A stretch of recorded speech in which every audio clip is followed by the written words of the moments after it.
Hello everyone, welcome back to Observability Tools Lab. In this video, I'll walk you through a real-time demo where we will create a AI-powered chatbot and tracking the chatbot activities via observability solution. Here we will discuss about LLM observability.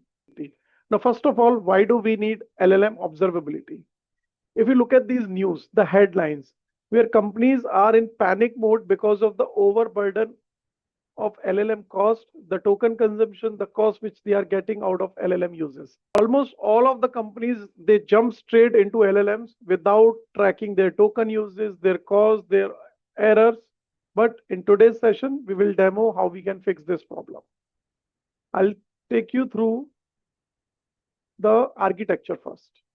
So this is a real-time AI customer support observability project architecture where I would show you how your AI chatbot is being accessed by user. They're tracking their queries, the number of token consumed by per query, the latency issue, and the number of dollars amount you're spending per query. So for that, we need few tools. Open source tool I have taken and free and other than open source, Gemini and LangSmith I have used. To some extent, they are free to use. So for this entire project, you don't need to spend a single amount to complete this in your own lab. Okay. So we'll start with the prereq of this course. So all we need a Linux machine with port 22 and 8000.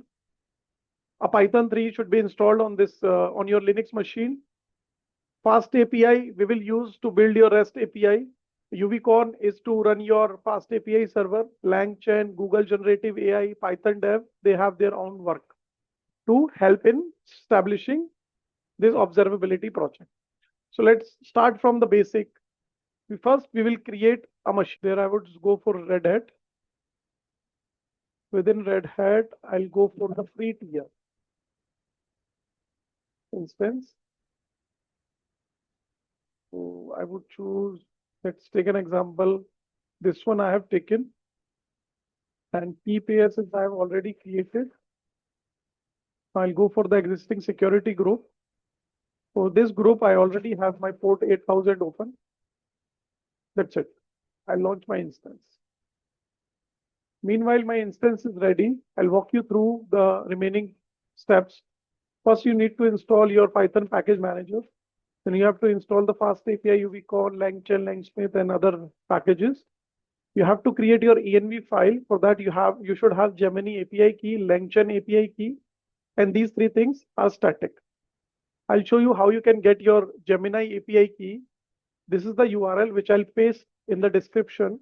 If you go to this URL, you click on this button, it will take you to the API platform from where you can log in and create your Gemini API key. The same is with the LangSmith. You go to the LangSmith, go to settings, and there you can create your own API key. Just click on this button, it will give you your API key. That's how you can get it. Okay. So our instance is ready. Now here I'll enter my public IP address. So the system is accessible now.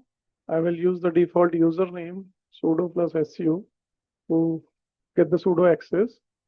Now I'll go back to the steps. First, run this command.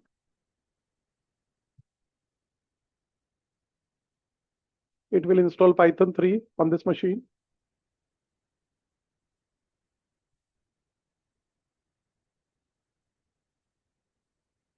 Install the Python 3 package. And I'll install the remaining package.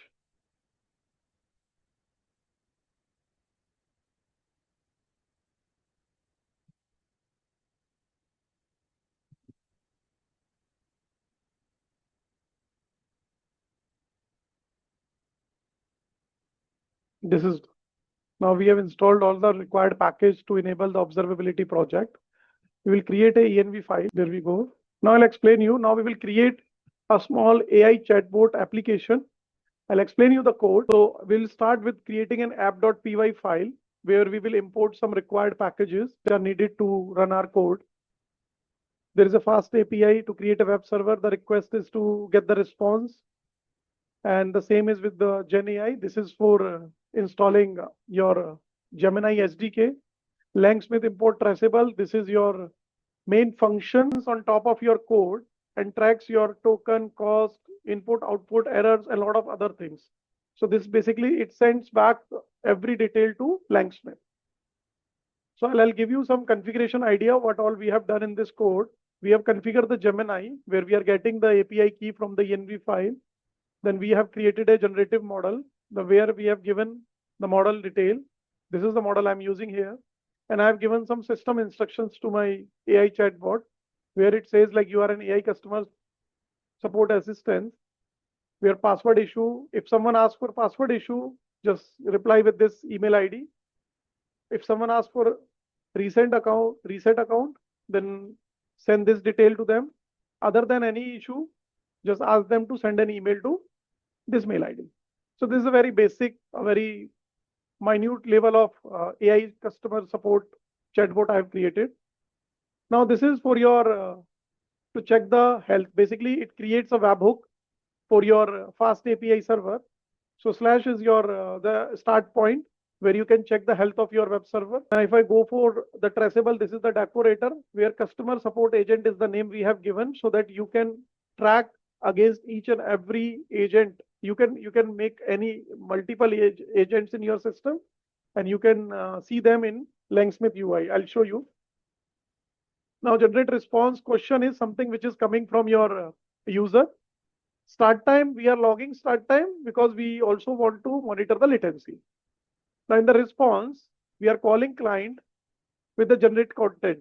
For content, it needs questions which user will ask, and the configuration which we have made here is where we have defined a limit maximum output token is 200 only, will not go beyond 200 per query.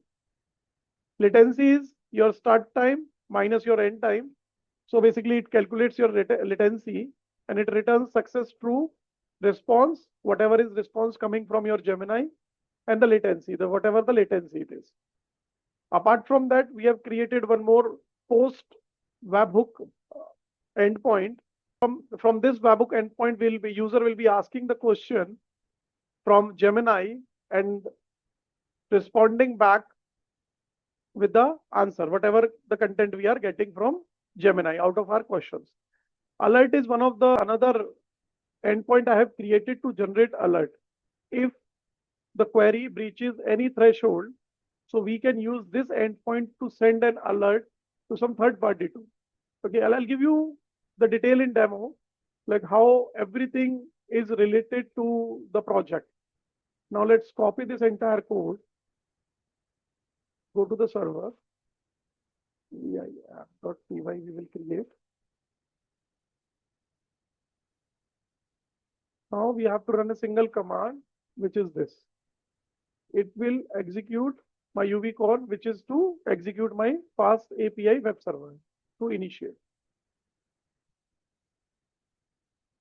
So let's see if we get the data here. Yes. Now Uvicorn is running on this address. Now I'll create another session. So I'll go to the command, which is my test.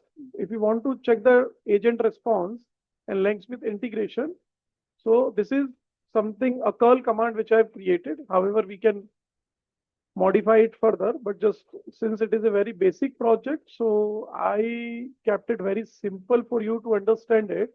So now the question is how to reset password. Remember what input we have given, instructions we have given to our chatbot.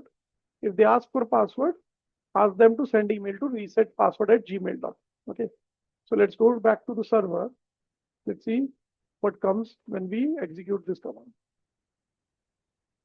See, success comes true response. Please send email to reset password to reset your password. And this is the latency we have received. Now, let's go back to LangSmith. And what was our project name? I'll tell you one more thing. If you look at this, production observability is our project name, which we have created for our chatbot. Now go to the LangSmith UI. Now you see production observability is on the top. If we click on it, just now we have received the trace of the query. Okay. Now if you go for the monitoring, you would see, I'll change the project to production observability.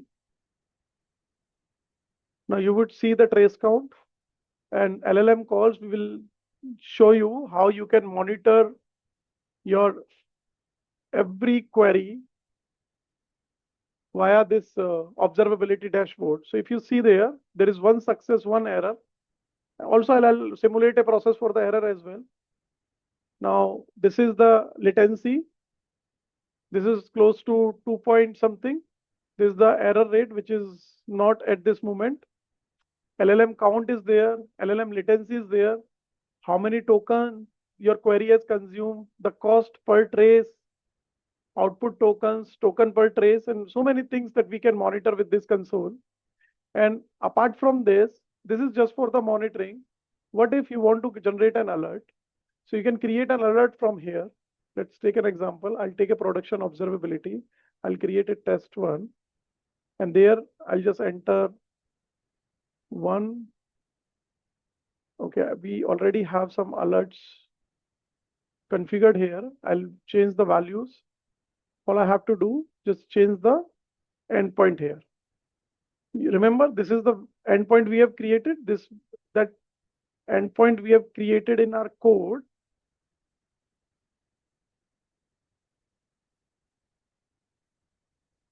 This is the IP address. Now let's see if it shows the data in our log file. Let's see. Yes, you see, error code occurred. Now, see, this is something. Now, if I save it, what it says? It says error. Now I'll generate an error. Now, if you remember, our code is expecting value in a particular format where it should come, key should come as a question. Now, if I make it something else other than question, we have got an internal server error. The same would come in log file as well. Yes. So it is like there is some problem in our chatbot code or something else, something which LLM is unable to process and our code is unable to process. So that will be documented as an error. Now we'll see, it should generate an alert. There it would come. Now you see, LangSmith has generated an alert, which is code error occurred. Okay, so this is a webhook endpoint we can use to send these alerts to any third-party ticketing tool or any team, those who can work on this error codes and all. Okay, so this is a very basic POC model that I have created. So you can set up your own LLM observability project. It is very simple to implement. I will attach all the details in the video so that you would learn. You create your own instance, you create your own chatbot and build an observability on top of it. And if you have any query, please comment, connect with me. I will help you out. Thank you very much.